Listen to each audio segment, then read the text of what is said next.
Hi, I'm Femi OK and you're in the stream. Today, jailed journalists and accusations of a media crackdown. We're examining the state of press freedom in Egypt.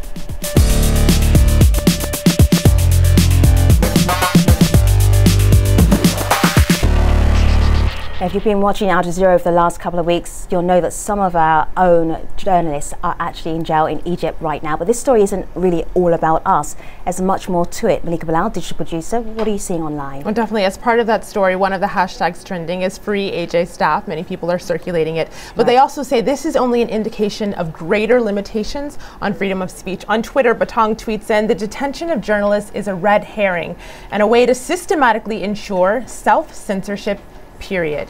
Of course, for those of you at home, we want to hear your thoughts on this topic. You can tweet us your questions and comments with hashtag AJStream. And Twitter isn't the only way you can be part of this program. You can do it also by going to stream.aljazeera.com, and there you'll find a little record genie. Very easy to do. You press the record video button, you press allow. You can even do this on your smartphone, and then when it loads up, you too can leave a message and be in the stream.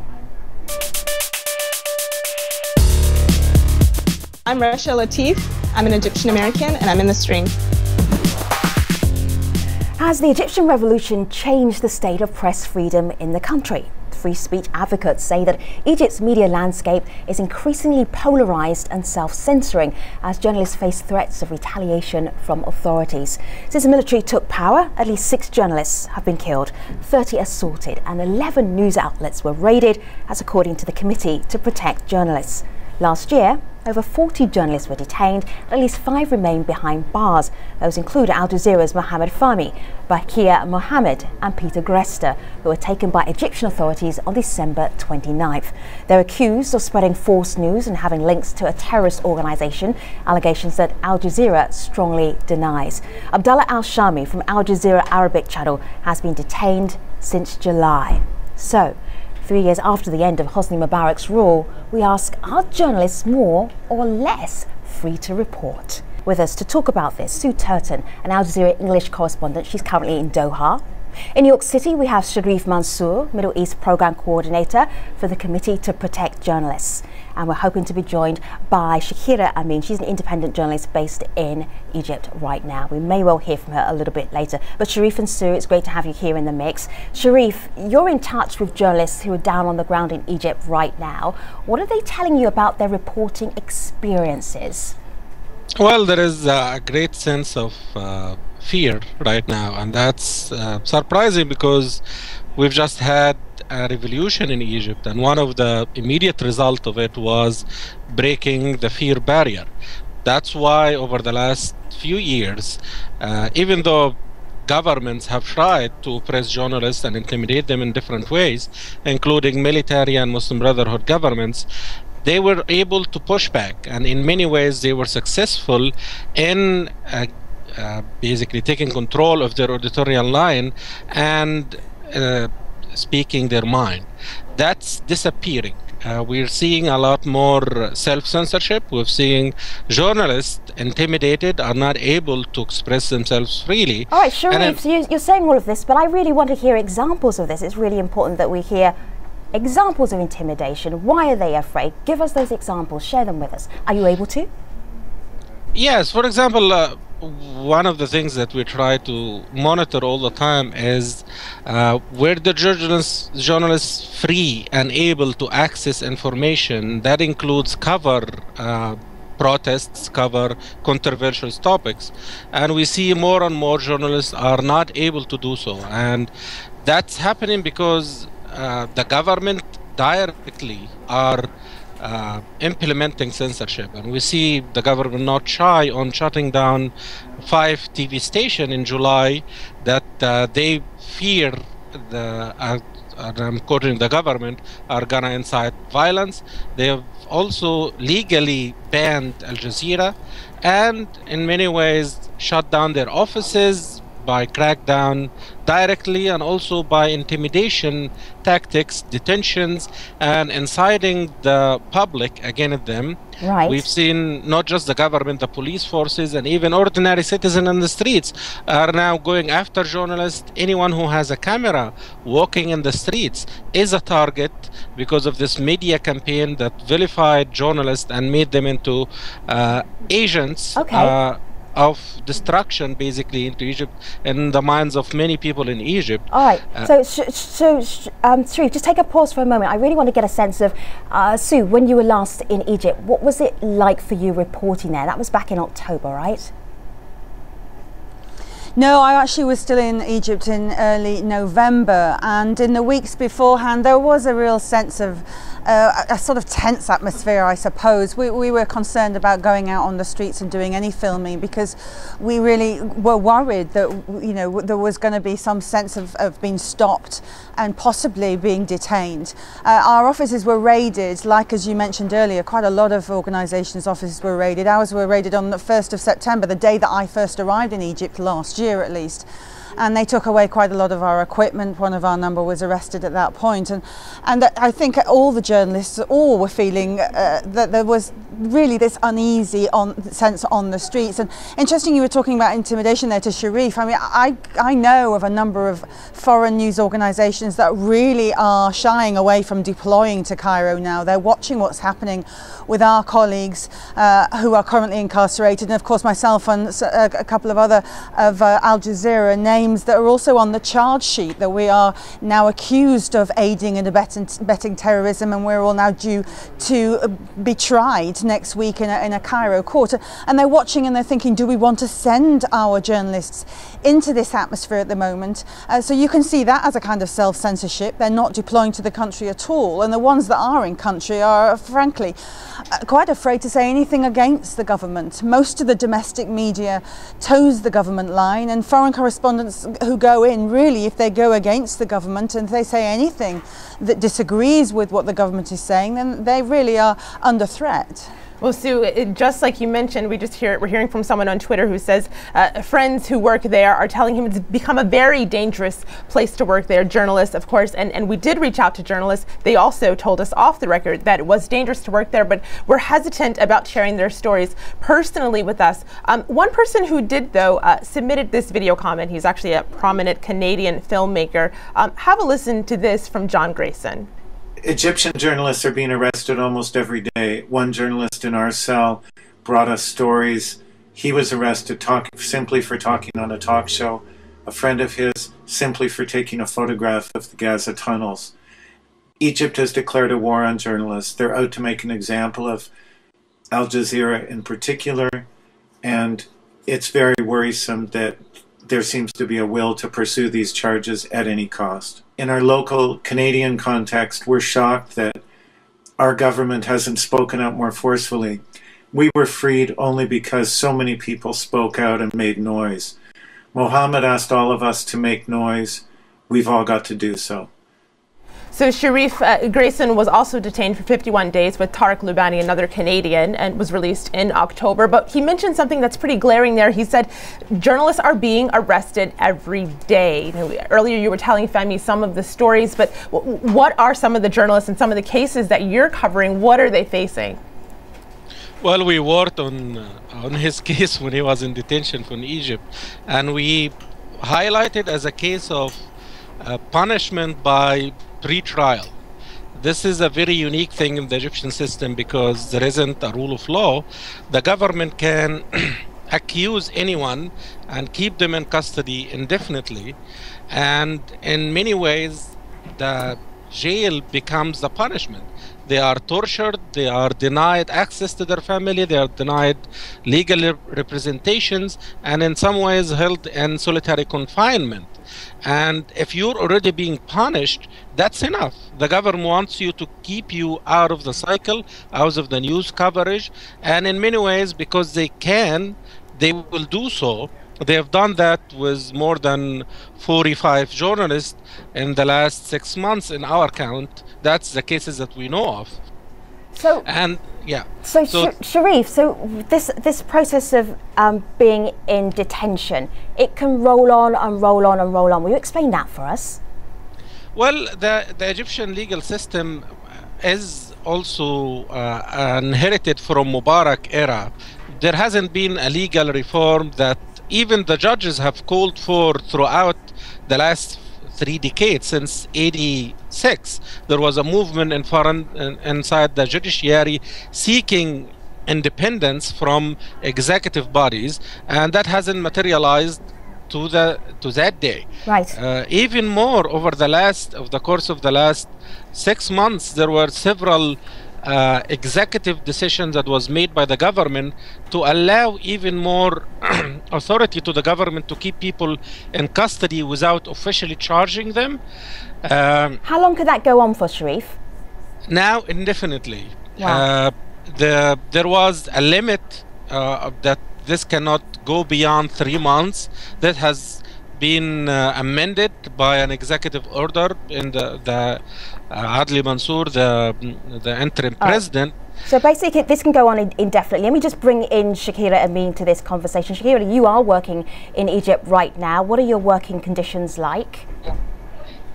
The worst ever, Femi. It's the worst time for journalists. As Grayson said, the government has declared war on journalists.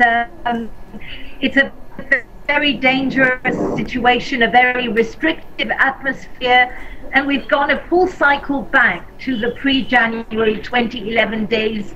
I've been reaching out to Sharif every time I get a threat, a lot of intimidation, a lot of harassment, and a lot of fear. These are the conditions that we work under today.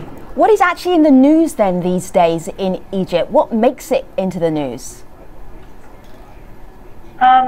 El Sisi, that's the news every day, and we find that both state media and the so-called independent media, which is also state-influenced, you know, just towing the government line, and you only hear one voice, and that is the government propaganda voice. Anybody else who tries to get the other side of the story and be more objective and balanced, they are labeled traitors, spies, enemies of the state, and there's been a smear campaign against me and against some other journalists who have tried to tell both sides of the story. All right, so let me just bring in Sue here, bring her back into the conversation. Sue, you have been, according to the current administration in Egypt, you are a terrorist.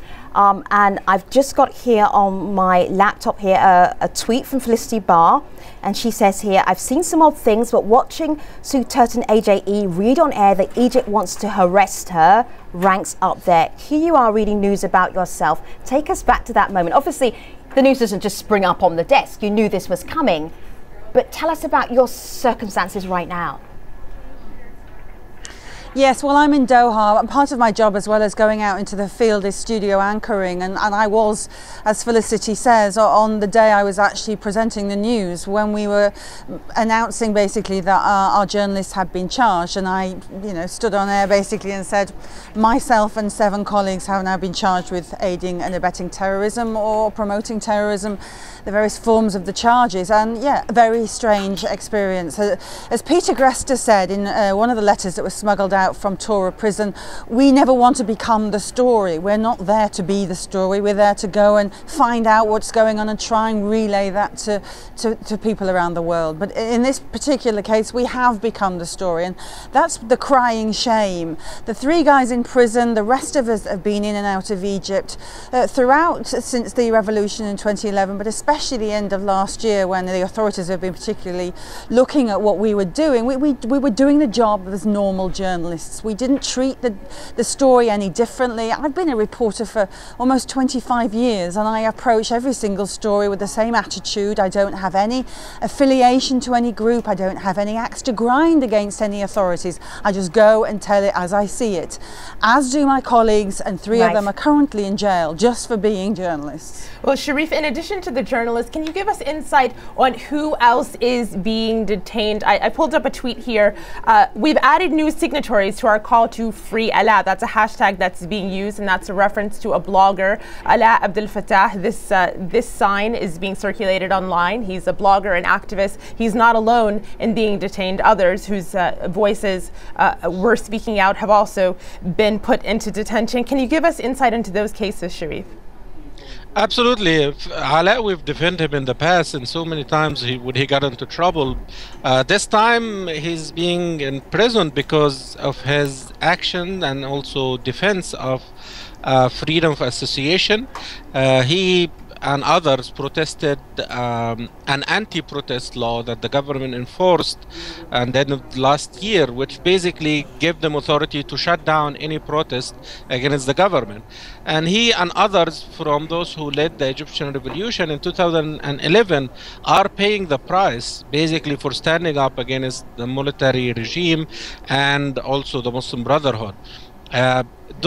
This is, I think, the regime's goal by going after those voices, by going after journalists, NGOs, human rights defenders, is just to make them on the defensive, to make them busy defending themselves other than showing the truth or defending others who are going under oppression. Right. Those are like the majority of people. There are thousands of people who've been killed, thousands who've been imprisoned, and those are the ones whom the journalists, the human rights activists are trying to defend. By now, the government have managed to make us, those who are defending ourselves, pushing us into that corner on the defensive, and instead of advocating and promoting truth and also human rights in the country. I'm looking at a story on Index on censorship. This is a story that Shahira Amin wrote, and it says, Egypt, another attempt to demonize its journalists. You scroll down here, you see pictures of Al Jazeera's Peter Gresta,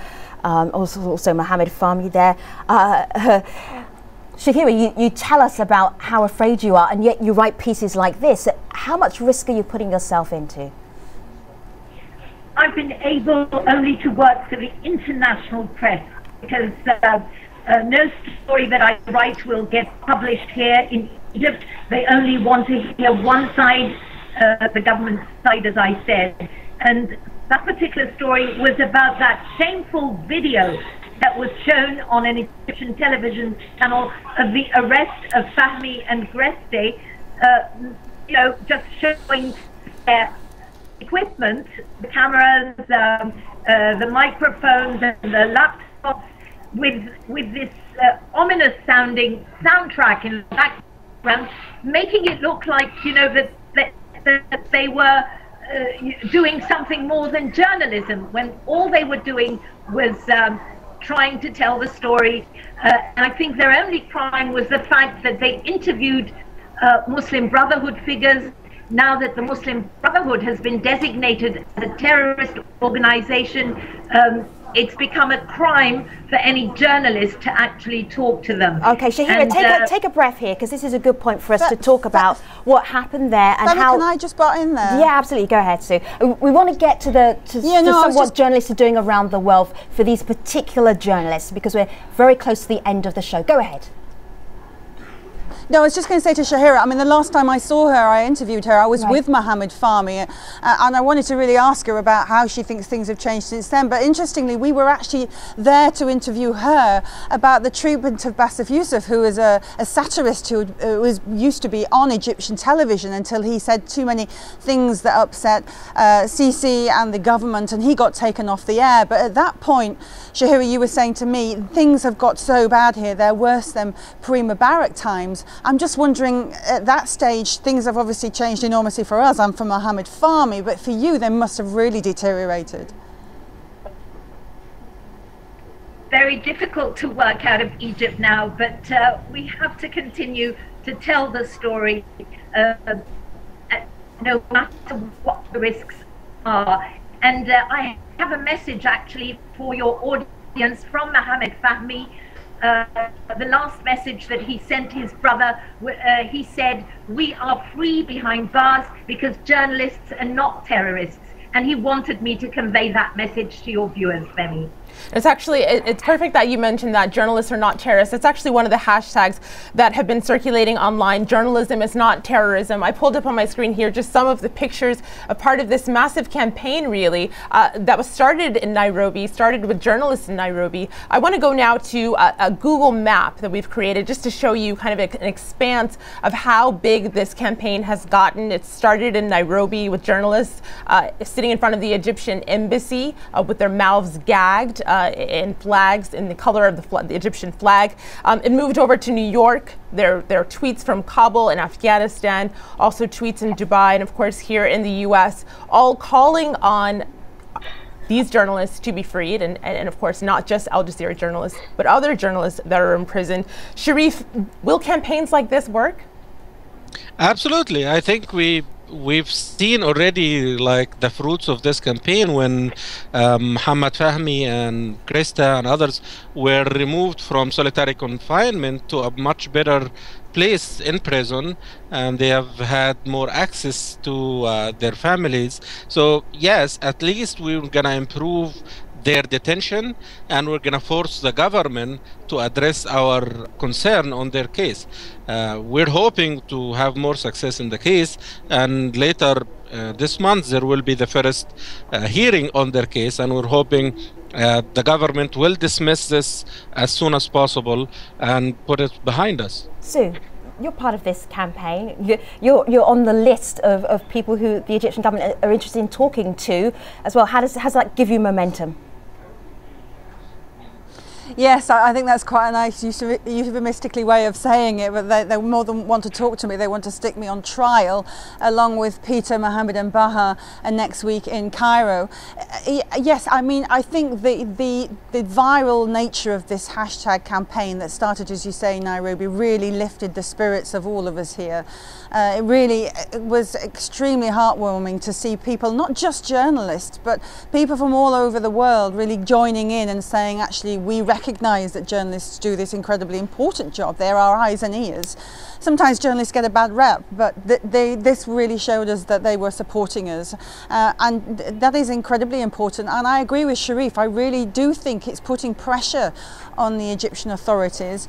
It's now down to the judicial system. It's now down to hopefully an independent judicial system apart from the government in Egypt to recognise these charges are baseless, to see that really these journalists were just doing a job, and that they should really throw out the charges. That's dearly what we're hoping will happen, and the people, if they can keeping this pressure, keep the momentum going on this hashtag campaign, I don't think it hurts at all. I think it really helps.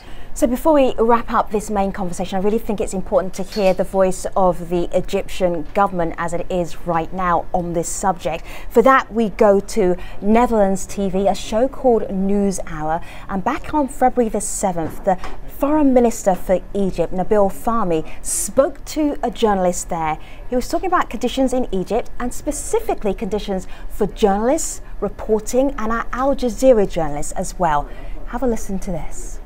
The government just 3 weeks ago issued a statement emphasizing that foreign and local journalists have the right and will be given the protection to work within the system. The only thing required of them is to get the proper licensing or identification. So why are these people from Al Jazeera jailed? In the case of Al Jazeera Mubashir, not Al Jazeera actually operates out of Egypt legally, but the Al Jazeera Mubashir does not have a license. No, but we're talking about Al Jazeera International. Journalists from Al Jazeera International are jailed. Let me just finish. What the accusations are against them will be put before a court. The court will decide if there are violations of the law or not. And you should remember, by the way, just 3 days ago, the court system found one of the Al Jazeera photographers innocent. So don't assume that a journalist has no liability. They do. But they also have the protection to work freely, and if there is a mistake, the court will then decide innocence or guilty. I don't decide anybody's innocent or guilty. What about you? So we did ask for the Egyptian government to be part of this conversation. They did turn us down. We are taking this conversation online though to stream.aljazeera.com with Shahira Amin, Sue Turton and Sharif Mansour. Just time to tell you about the next AJ stream, where we'll be looking at psychedelic drugs and how they might be able to help schizophrenia. Thanks for watching.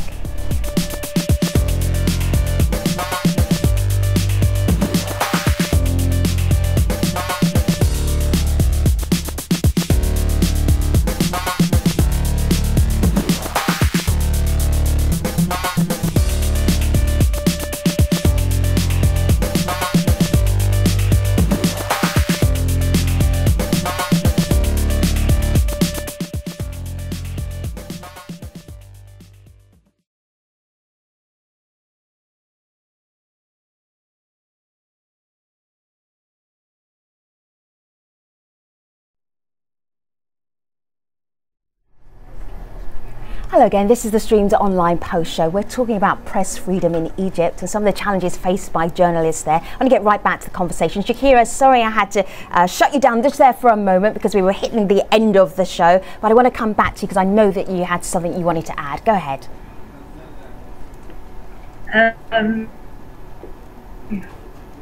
Shahira, yes, you were about to say something.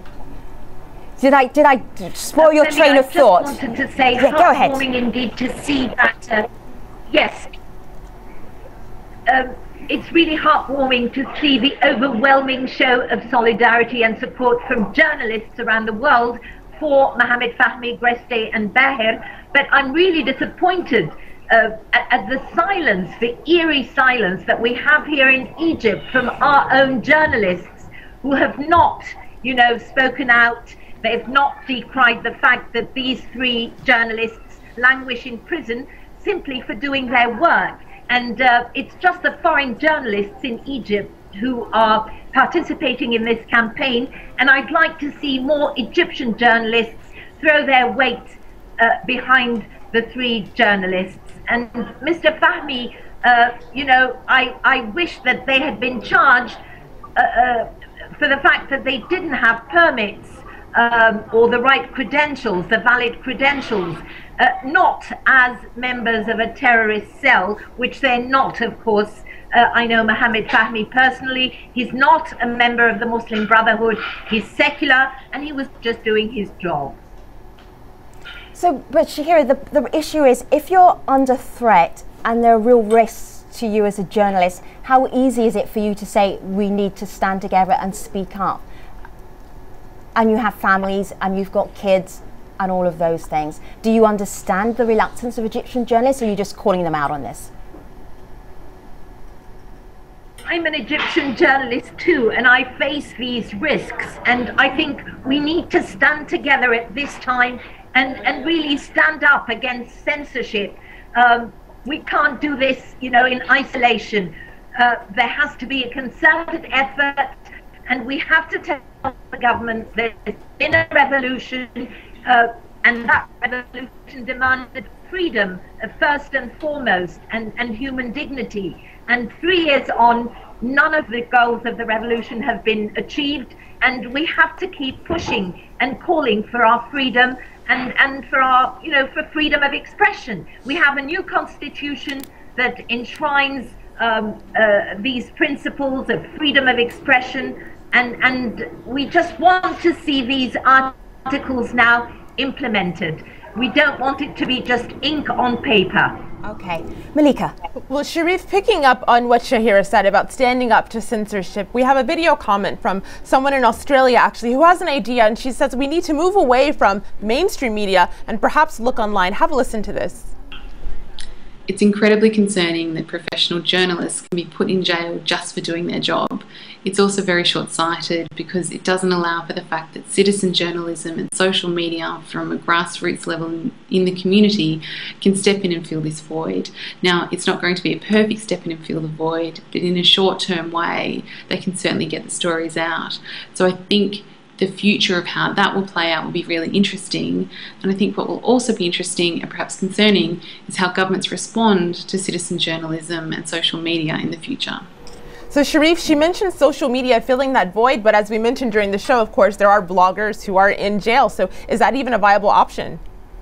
Well, social media provides much easier way to communicate, and also if someone wants to post and share things in an anonymous way, which provides them some more protection other than traditional media. And of course, something that we've already noticed, a lot more people are doing this around the world. And they would only know about this because of social media. Like the campaign, for example, it is showing this grassroots movement that started in Nairobi, out of all places, a country that has nothing to do with Egypt, cannot be accused by the Egyptian government as being like part of any Western conspiracy to monopolize or control Egypt. And it's expanding across the globe, which is also showing that this is not specific to any country, it's not specific to any specific interest of group. So having the social media aspect of this undermines any vilification campaign, conspiracy theories that the government wants to attach to a specific country, whether it's the US or Qatar, or a specific interest, either it's a journalist or a specific group of interest of people. So what part of this story is not being told right now? We have you, we have Shakir, we have Sharif here. What part of the story is not getting out? Well, the mere fact that... Sharif, I'll come back to you. I'll ask Sue as well. This is the trouble when you have three people and their names all begin with S. So I'll start with Sue and then Sharif, I'll come back to you. Sure. What are we not telling, Sue? Yeah, I think the part of the story that's not really being told is what's really going on with the Egyptian government, the Egyptian press. You know, we know that they are having to be suppressed, we know that they are having to toe the line, but they're still journalists. They still must know what's going on. They must probably be bursting to tell us what they're really hearing and seeing, but they can't say it. I did hear there was one journalist that was out at an attack in Giza last Friday, and he was out covering it from the CBC channel, and whilst he was covering it, because he wasn't displaying his press pass predominantly, he was beaten up by both a uniformed security forces guy and also a plain clothes guy, and he went on air, he rang in his channel and spoke to the presenter and said this is what's happened, and the presenter had a security guy on the other line and said what's going on, and the guy said well clearly he was in the wrong, this reporter. And the very next interview that they got was with the channel's executive, who then blamed the reporter for doing something wrong instead of standing up for his reporter. So the people that are running these TV channels are also towing the government line, also standing squarely with the security forces. That must be incredibly frustrating for the Egyptian press, for the Egyptian reporters there. They're still reporters, even if they can't say what they want to say. Shahira, what's not getting out? What part of the story are we not hearing that we can share right now? I would say that the story that we're not hearing is the Muslim Brotherhood side of the story. The continuing arrests and detentions, even their protests are not getting covered. You cannot take a camera and go film these protests. You cannot interview them. We don't get to hear about what happens to them. We know that there are thousands, perhaps tens of thousands, languishing in prisons now, and you cannot speak to family members and you cannot hear their side of the story. We just get what the government tells us. Okay, Shakira, I think we get your point. We're just losing a little bit of your audio. On terrorism, right, and that is what is getting reported. Right, Malika. You know, this person sent us a video comment, but they also have a tweet that I thought would be a good wrap up, basically saying news organizations are avoiding sending journalists to Egypt, and that's something that Sue mentioned earlier, but she says the beauty is the scrutiny on Egypt and the Egyptian government won't stop. Sharif, there's something that I have to share with our audience here. You, as the CPJ Committee to Protect Journalists, have a look at it on my laptop. You put out regular alerts, so anti-press abuses on the 3rd anniversary of Egypt uprising. And then I'm just going to go down here. This is you. I'm going to read yourself back to yourself. It is difficult to see how the country could achieve anything like democracy when it's one of the most dangerous places on earth for journalists to do their jobs. Finally. What are we not telling that's really important to tell? Well, that this campaign against journalists and the campaign against NGOs and other human rights activists is an attempt to bring back Egypt to Mubarak era practices. It's a coordinated effort that have started by the military even before they ousted President Morsi.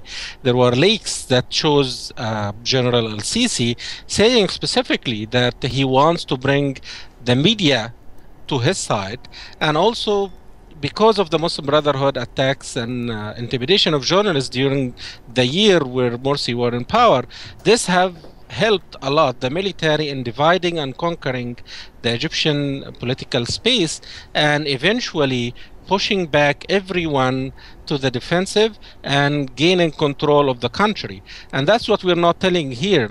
I think that, you know, if journalists were silenced and if the Egyptian military was successful in their attempt, Egypt is going to fall into an information black hole.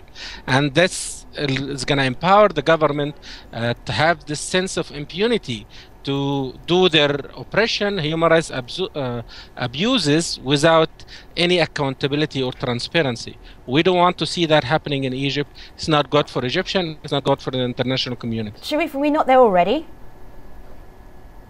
I think Are we in the black hole yet or not? We're hopefully not going to be there. If we manage to stop this crackdown against journalists and ensure that they are not accused of terrorism, and we get a positive result with this case. This is the case that the Egyptian government wants to make an example of, to silence and to have a chilling effect across Egyptian media. Right. And if they manage to do so, we're done. If we manage to push back, we have hope. Quick answer. Are you optimistic? Still optimistic, yes. Good. Sue, you optimistic? I am optimistic that the Egyptian judicial system is separate enough from the government and the security forces and will recognise that journalism is not terrorism. And Shakira, quick answer. Are you optimistic? You're sitting in the middle of all of this. How optimistic are you feeling as a journalist? We have to stay optimistic and hope for the best, and I really hope that we'll be celebrating the release of the 4 Al Jazeera journalists now behind bars very soon, and congratulate you, Sue, as well. Hopefully it works well. You've been listening to Shakira Amin. She's an independent journalist based in Egypt. Sue Turton is an AJE correspondent, and Sharif Mansour from the Committee to Protect Journalists. This conversation will continue online at stream.aljazeera.com. But before we go, Malika has a look at some of the other stories that the stream is following.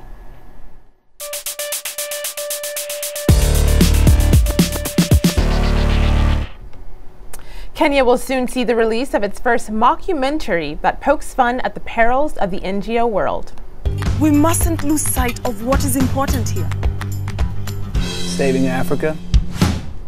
The comedy show The Samaritans chronicles the work of a made-up NGO called Aid for Aid that, in the words of the creator Hussein Kurji, does nothing. Dana tweets, not necessarily true for all NGOs, nonetheless incredibly intriguing. Cannot wait for more. Well, next, dozens of websites and organizations joined forces Tuesday to demand an end to the NSA's mass surveillance. Tools for surveillance have never been more powerful, and the threat to our civil liberties has never been greater. Edward Snowden. This Electronic Frontier Foundation video has been shared widely in the web protests. Using hashtag #DayWeFightBack, Dave tweets, "I'm joining a global movement to demand human rights, not mass surveillance." Images like these were shared demanding the protection of privacy rights. According to the movement's site, more than 26,000 calls and 66,000 emails have been sent to legislators calling for an end to government surveillance. Our last leads out of Switzerland, where many say there's growing anti-immigrant sentiment after the country passed a controversial law on Sunday. This image, posted by a satirical German news blog and circulated on social media, shows Switzerland's national football team without players of immigrant backgrounds. EU officials warned Switzerland that their vote to limit the flow of workers goes against a key pillar of the European Union. But those are the stories we're following. Let us know what you're following by tweeting us with hashtag AJStream. Femi? I saw that Kenyan sitcom flying around Twitter recently. It's quite good. Have you looked at it? I did. I checked out what I could. Though. You have to watch the whole thing. Okay. Not just the clip. Right, you mean I have to watch more than 2 minutes of it? I think so. All right. Okay. Thank you very much, Malika Bilal. So on the next show, could psychedelic drugs be the key to curing schizophrenia and depression, or are they dangerous to experiment with? We'll speak to experts who argue both sides. Until then, we'll see you online. Thanks for watching.